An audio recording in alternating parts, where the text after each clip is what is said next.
आदाब, नमस्कार। The red mic में आपका स्वागत है। मैं हूं सौरभ शुक्ला। बड़ी दिलचस्प खबर है। अगर आपने अब तक नहीं पढ़ी सुनी है तो उसको समझिए। ये खबर हम बताने से ज़्यादा आपको समझाना चाहते हैं। और देखिए, अक्सर जब बड़े बड़े लोग तमाम बयान देते हैं और कुछ ऐसे बयान हो जाते हैं जो सामने से तो कुछ समझ में आ रहे होते हैं, लेकिन कहानी पीछे कुछ और होती है। चर्चा है बहुत ज़्यादा। वो चर्चा है योगी आदित्यनाथ जी के एक बयान को लेकर। आदरणीय योगी जी तमाम अपने बयानों को लेकर के चर्चा में रहते हैं, लेकिन इस बार उनका एक ऐसा बयान है जिसको लेकर के कांग्रेस और आम आदमी पार्टी उनके साथ आ गई है। कांग्रेस योगी जी के बयान को सही ठहराते हुए नजर आ रही है। आम आदमी पार्टी कह रही है हम भी योगी जी के बयान से सहमत हैं। तो सूरज पूरब की जगह क्या पश्चिम से निकला है? नहीं नहीं, ऐसा हुआ है। दरअसल योगी आदित्यनाथ शनिवार को गोरखपुर यूनिवर्सिटी के कार्यक्रम में गए थे और उन्होंने एक बयान दिया। उन्होंने बयान दिया दिल्ली के प्रदूषण को लेकर के। उन्होंने कहा कि दिल्ली में घुटन भरी जिंदगी हो गई है। ऐसा लगता है जैसे गैस चेंबर हो, एयर क्वालिटी 40 से ऊपर हो।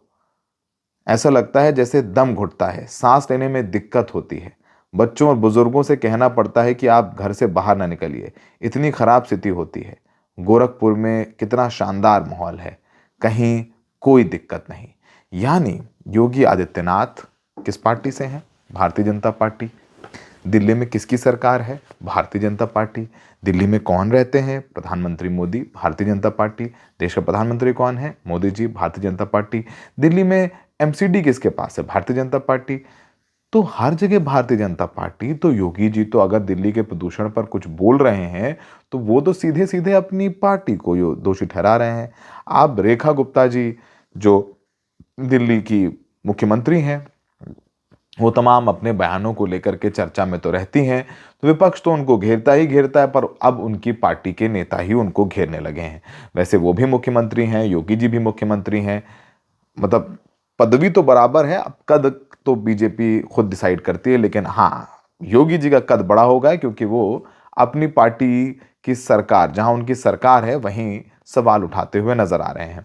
अब सोचिए कि इस बयान के बाद चर्चा बहुत है। इसकी कहानी हम बताएंगे अगल अलग में, कि बयान पीछे अलग से बताएंगे कि ये बयान क्यों दिया गया। बहुत दिलचस्प है, लेकिन हम पहले चाहते हैं कि आपको बताएं कि इसको लेकर के कई रिएक्शंस आए हैं।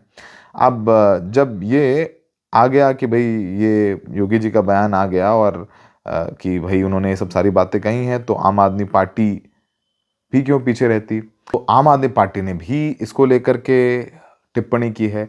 आम आदमी पार्टी के दिल्ली के अध्यक्ष सौरभ भारद्वाज ने टिप्पणी की। उन्होंने कहा कि सीएम योगी आदित्यनाथ का सीएम रेखा गुप्ता सरकार को 1 साल पूरा होने पर सर्टिफिकेट। उन्होंने मजे ले लिए। दिल्ली में उन्होंने फिर उनके बयान का वर्बेटम लिख दिया कि दिल्ली में घुटन भरी जिंदगी हो गई है, ऐसे लगता है कि जैसे गैस चेंबर हो। AQI 4 से ऊपर है। दिल्ली में दम घुटता है, आंखों में जलन होती है, सांस लेने में दिक्कत होती है, डॉक्टर को कहना पड़ता है कि घर से बाहर मत निकलिए। वहीं यहाँ कितना शानदार माहौल है, कहीं कोई दम घुटू माहौल नहीं, जहां मर्जी घूमते रहिए। ये बात किसने कही? ये बात कही सौरभ भारद्वाज ने। सौरभ भारद्वाज कौन सी पार्टी से हैं? आम आदमी पार्टी से हैं। आम आदमी पार्टी की सरकार थी। आम आदमी पार्टी दिल्ली में विपक्ष की भूमिका में है, तो उन्होंने तो सहमति दर्ज करा दी और मजे ले लिए कि देखिए रेखा गुप्ता जी, आपका क्या हाल है, आप ही के पार्टी के नेता आप पर सवाल उठा रहे हैं। तो हमें लगता है कि हमने आपको योगी जी को सुनवाया नहीं। जरा एक बार योगी जी को सुनवा देते हैं आपको।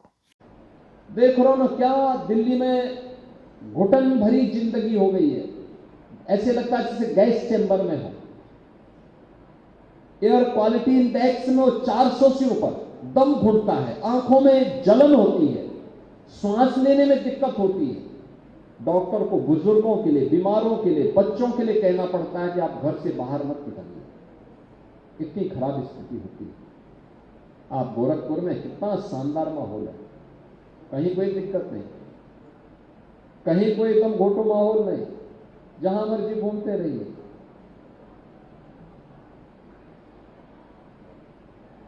क्योंकि पर्यावरण को आप बचाएंगे तो पर्यावरण आपको बचाएगा।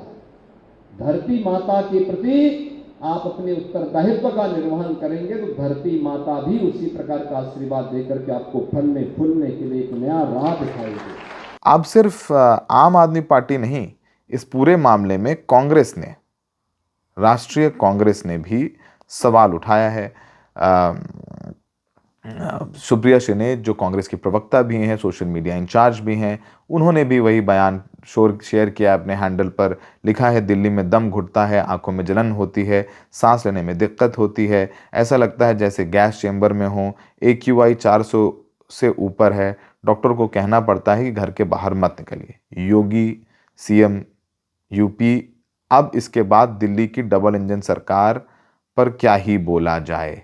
यानी ये सब योगी जी के कंधे पे रखकर बंदूक चला रहे हैं। अब योगी जी ने तो कंधा दिया ही ना, योगी जी भी कोई हल्के फुल्के आदमी तो है नहीं, मुख्यमंत्री हैं और कई सालों से अपनी सरकार यूपी में चला रही है। उसके सवाल उठते रहते हैं और हम भी उठाते रहते हैं और उठाने भी चाहिए। लोकतंत्र में सवालों का तो बहुत अहम रोल होता है, अगर सवाल नहीं पूछे जाएंगे तो किस बात का लोकतंत्र। अब पीछे की राजनीति के बारे में बात करते हैं। वैसे तो आपको पता ही है कि दिल्ली में जो भी मुख्यमंत्री रहा है उसका जो मुकुट है वो कांटों से भरा रहा है, और कांटा किसका है? वो है AQI, एयर क्वालिटी इंडेक्स का, यानी साफ हवा दिल्ली की, जिसको लेकर के अरविंद केजरीवाल भी बहुत कुछ शानदार नहीं कर पाए। अब तो दिल्ली में रेखा गुप्ता के बारे में तो आप सब जानते हैं कितना बुरा हाल है। तो रेखा गुप्ता जी जो हैं वो बिल्कुल फेल रही। अब तो ये तो तमाम वादे, क्योंकि पोल्यूशन इतना बड़ा मुद्दा था दिल्ली के विधानसभा चुनाव में, अब उसके बावजूद भी हालत ये देख लीजिए कि अभी भी जब बारिश हो गई है, कहीं कुछ नहीं है, तब भी AQI आपको 200-250 ही मिलेगा। तो कितना बुरा हाल हो जाता है कि दिल्ली में आप रहते हैं तो 21 से 22 सिगरेट हर रोज़ अपने फेफड़ों में धुआं लेते हैं। इतना बुरा हाल हो गया है दिल्ली में। लोग बीमार रहते हैं सांसों की तकलीफ़ों से। लोग जाइए आप पल्मोनोलॉजी डिपार्टमेंट में, तो आपको इतने मरीज मिलेंगे कि ना पूछिए। खैर, अब इसके पीछे की राजनीति बताते हैं। दरअसल योगी आदित्यनाथ जी जो हैं वो थोड़े बागी हो गए हैं। अब बागी क्यों हो गए हैं? अगर वैसे तो सबको थोड़ा बहुत आइडिया हो गया है, लेकिन अगर आइडिया नहीं है तो बता दें कि उत्तर प्रदेश की राजनीति उतनी सीधी है नहीं जितनी नजर आती है। दरअसल योगी आदित्यनाथ जी और दिल्ली के बीच, लखनऊ और दिल्ली के बीच फासला बहुत है। फासला, डिस्टेंस तो 500 किलोमीटर का है, लेकिन दोनों जो धड़े हैं दिल्ली, यानी बीजेपी का सेंट्रल लीडरशिप जिसमें प्रधानमंत्री मोदी भी हैं और अमित शाह साहब भी हैं, नड्डा जी भी हैं, पार्टी के नए अध्यक्ष बन गए हैं, वो भी हैं, और उधर योगी जी हैं। योगी जी दिल्ली से बहुत खुश नहीं रहते हैं और दिल्ली योगी जी से बहुत खुश नहीं रहता है। अमित शाह और योगी के बीच वैसे सामने तो मिलते हैं तो फूल फाल देते हैं, लेकिन अंदर स्थिति ठीक नहीं है, क्योंकि हम तमाम नेताओं से मिलते हैं दोनों दलों के, और दोनों दलों के नेताओं, दोनों मतधड़ों से, और सब अंदर क्या होता है हमें पता है कि क्योंकि योगी जी केशव मौर्य को पसंद नहीं करते हैं जो डिप्यूटी CM है। और केशव मौर्य क्यों नहीं करते हैं पसंद? क्योंकि वो अमित शाह के बेहद खास आदमी हैं, और अमित शाह के बेहद खास आदमी है केशव मौर्य, तो कुछ तो बात होगी। और यूपी में तमाम मंत्रियों का कोई मतलब नहीं है, विधायक सांसदों के अधिकारी सुनते नहीं हैं, विधायक सांसद अपनी शिकायत लेकर के कहाँ जाएं, पार्टी लीडरशिप के पास जाते हैं, अमित शाह साहब के पास जाते हैं, तो कुछ बातें होती हैं, कुछ नहीं होती, और अंत में चलती योगी जी की है। प्रधानमंत्री मोदी से मुलाकात होती है, किताब फूल गिफ्ट किए जाते हैं, राम दरबार की तस्वीर दी जाती है, फिर कुछ होता है, खबरें आती रहती हैं कि योगी हटाए जाएंगे, चुनाव से पहले योगी को हटा सकती है भारतीय जनता पार्टी, कुछ बहुत बड़ा होने वाला, और कुछ नहीं होता है। क्यों नहीं होता है? क्योंकि योगी जी मानते नहीं और योगी जी बगावत कर देते हैं, योगी बागी हो जाते हैं। अब शंकराचार्य वाला मुद्दा आपने देखा ही, किस तरीके शंकराचार्य मुद्दे को योगी जी ने कहा कि हम तो शंकराचार्य मानते ही नहीं है, लेकिन केशव मौर्य उन्हें भगवान शंकराचार्य कह रहे थे कि मुझे इजाज़त मिलेगी तो मैं खुद जा करके उनसे हाथ जोड़ करके प्रणाम करूंगा, उनसे माफ़ी मांगूंगा और उनको स्नान कराने ले जाऊंगा। तो केशव मौर्य कुछ कह रहे हैं, योगी जी कुछ कह रहे हैं, तो समझ में आया योगी जी रेखा गुप्ता जी को क्यों। बेचारी रेखा गुप्ता, बेचारी तो खैर नहीं है वो बेचारा तो कोई नहीं है पॉलिटिक्स में, लेकिन रेखा गुप्ता तो बीच में आ गए हैं शूटिंग के, ठाए ठाए ठाए ठाए, निशाना सीधा ऊपर है। अब दिल्ली में जितनी जिम्मेदारी प्रदूषण कम करने की राज्य सरकार की है, उतनी ही जिम्मेदारी तो किसकी है? उतनी जिम्मेदारी है केंद्र सरकार की। अब केंद्र सरकार का प्रदूषण मंत्री कौन है, पर्यावरण मंत्री कौन है? भूपेंद्र यादव। अगर आपको नहीं पता कि भूपेंद्र यादव अजमेर से सांसद भी हैं और अमित शाह साहब के बेहद करीबी माने जाते हैं। थोड़े बहुत नहीं, बेहद करीबी माने जाते हैं। तो ये उन्होंने एक तीर से दो निशाने चला दिए योगी जी ने। वैसे योगी जी कुछ भी कहते रहे हैं, जितना AQI दिल्ली में होता है उससे उतना ही AQI गाजियाबाद में होता है, उतना ही AQI नोएडा में होता है, उतना ही AQI मेरठ में होता है। तो यहाँ कोई मतलब फूल नहीं बरस रहे हैं। तो मतलब गोरखपुर चूंकि यहाँ से 700-800 किलोमीटर दूर है तो वहाँ की बात कर रहे हैं। तो गोरखपुर यूपी में है, नोएडा यूपी में नहीं है, गोरखपुर यूपी में है, गाजियाबाद यूपी में नहीं है, हापुड़ यूपी में नहीं है, मेरठ यूपी में नहीं है। लेकिन आपको तो कुछ और करना था, आपका इरादा तो कुछ और था और वो शायद योगी जी ने अचीव कर लिया। उन्होंने रेखा गुप्ता जी को वो कहते हैं ना कि रेल दिया, रेखा गुप्ता जी को रेल दिया, डायरेक्टली नहीं इनडायरेक्टली रेल दिया। अब अपनी पार्टी के सामने इतना बड़ा सवाल खड़ा कर दिया भाई साहब योगी जी ने। अभी बहुत कुछ होने वाला है।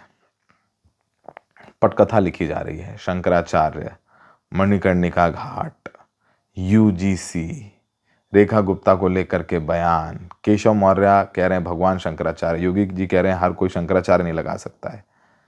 बहुत कुछ हो रहा है अंदर, आनंद लीजिए। उत्तर प्रदेश में बहुत कुछ होने वाला है। गंगा तो जहाँ जो बह रही हैं, यमुना जहाँ जो बह रही हैं, लेकिन राजनीति में बहुत कुछ होना है। देखिए, इशारे समझिए, बहुत ज़रूरी है, क्योंकि इशारे समझेंगे तो समझेंगे कि योगी जी क्या इशारा कर रहे हैं। क्या योगी जी सीधे दिल्ली के प्रदूषण पर सवाल उठा करके अपनी केंद्र सरकार पर भी निशाना साध रहे हैं? ये भी एक सवाल है, और क्यों नहीं होना चाहिए। अमित शाह साहब, मोदी साहब भी तो यहीं रहते हैं, तो वो अपनी पीठ थपथपा रहे हैं कि देखो गोरखपुर में कितना बढ़िया मौका है, ये सब सारी चीज़ें हैं। बहरहाल उन्होंने तो रेखा गुप्ता जी को सुना ही दिया। और अब पहली बार ऐसा है कि कांग्रेस भी कह रही है, देखिए सर्टिफिकेट 1 साल का, डबल इंजन की सरकार, 4 इंजन की सरकार। वैसे योगी जी बहुत कुछ उत्तर प्रदेश में भी नहीं हो रहा है। आंगनबाड़ी में पानी में दूध मिला के पिलाया जा रहा है बच्चों को, भेदभाव हो रहा है। सरकार, इलाहाबाद कोर्ट कह रहा है कि पैरों में गोलियां मारी जाती हैं, सामने वीडियोस आ रहे हैं। उत्तर प्रदेश की बात आप नहीं कर रहे हैं, आप दिल्ली की बात कर रहे हैं, नोएडा के प्रदूषण की बात करिए, गाजियाबाद के प्रदूषण की बात करिए। लेकिन खैर, राजनीति है, कुछ बयान दिए जाते हैं कि ताकि वो चलें, उन पर चर्चा हो, उन पर रिएक्शन हो। ये वैसा ही एक बयान है। अगर अब भी नहीं समझे तो फिर आप अनाड़ी हैं। अभी पिक्चर बहुत बाकी है। किसी के सपने प्रधानमंत्री बनने के हो सकते हैं, पर एट व्हाट कॉस्ट, किस कीमत पर, ये एक बड़ा सवाल है। इस स्टोरी के बारे में आप क्या सोचते हैं, योगी के मंशा के बारे में आप क्या सोचते हैं, ज़रूर हमें कमेंट बॉक्स पर लिख कर बताएं। हमें देखने के लिए बहुत बहुत शुक्रिया।